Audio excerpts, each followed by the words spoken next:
Welcome to A Blessing a Day. My dear friends, today we will reflect upon the rich tapestry of our readings from the book of Genesis and the Gospel of Matthew, both of which invite us to delve into the profound interplay of blessing, identity, and transformation. As we gather in this moment, open your hearts and minds to the messages that can lead us towards renewal and deeper faith.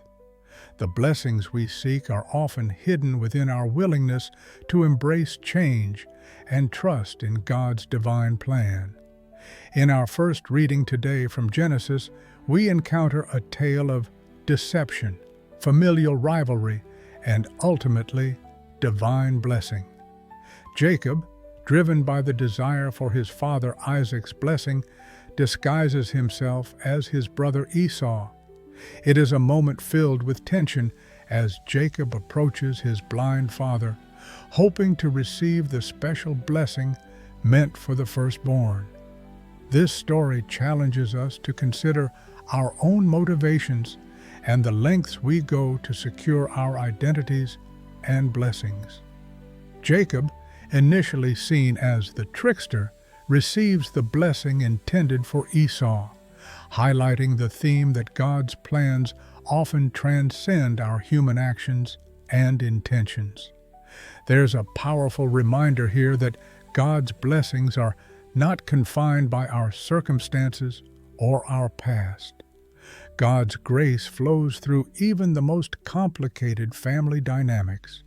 As St. Augustine once stated, God does not command the impossible, but He commands that we do what we can and ask for what we cannot do. This resonates with the story as we see God working through Jacob's actions despite the deception. The Lord ultimately seeks to bless and fulfill His covenant with His people, calling us to embrace faith amidst our uncertainties. Now, move to our gospel reading from Matthew, where we find Jesus addressing a very pertinent question about fasting and the nature of his ministry. The disciples of John are puzzled as to why they fast, while the disciples of Jesus do not. When Jesus responds, he asks, "Can the wedding guests mourn as long as the bridegroom is with them?" This metaphor offers rich layers of meaning. The arrival of Jesus, the bridegroom, ushers in a new era of joy and relationship with God. Just as a wedding is a time of celebration, so too is this time with Jesus. Fasting takes on a different significance when we are in His presence. Jesus continues by saying that no one patches an old cloak with unshrunken cloth because it will tear away.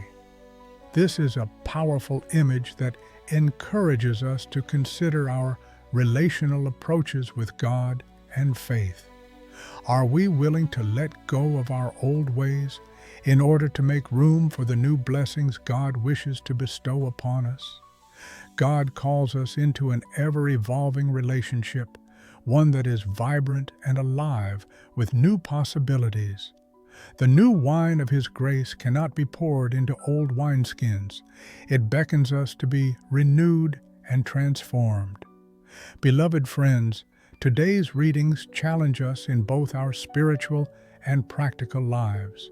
They urge us to reflect on the blessings we seek and how we perceive our relationships with one another and with God. Are we living in the old patterns of rivalry, jealousy, or misunderstanding that lead us away from our divine calling? Perhaps it's time to embrace the fresh wines of joy, compassion, and love, allowing God to reshape our hearts and minds. In a world that thrives on division, let us instead be instruments of God's blessings through understanding and acceptance. Let us remember Saint Teresa of Avila, who said, "Prayer is an act of love." As we draw to a close, I invite you to reflect upon where God is inviting you to be transformed in your own life? What old wineskins do you need to let go of to fully embrace the new blessings He is pouring into your life? May we all open our hearts to be filled with His presence, taking joy in the blessings every day brings. Allow God's love and grace to renew your spirit so you can walk forth with a heart full of gratitude and a commitment to share His blessings with others. Now, as we conclude, I bless you in the name of the Father, and of the Son, and of the Holy Spirit.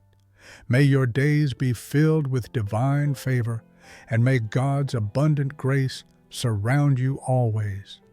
If you've found today's message uplifting, I encourage you to subscribe to our channel, A Blessing a Day, and share this video with friends and family who may need a little spiritual nourishment today.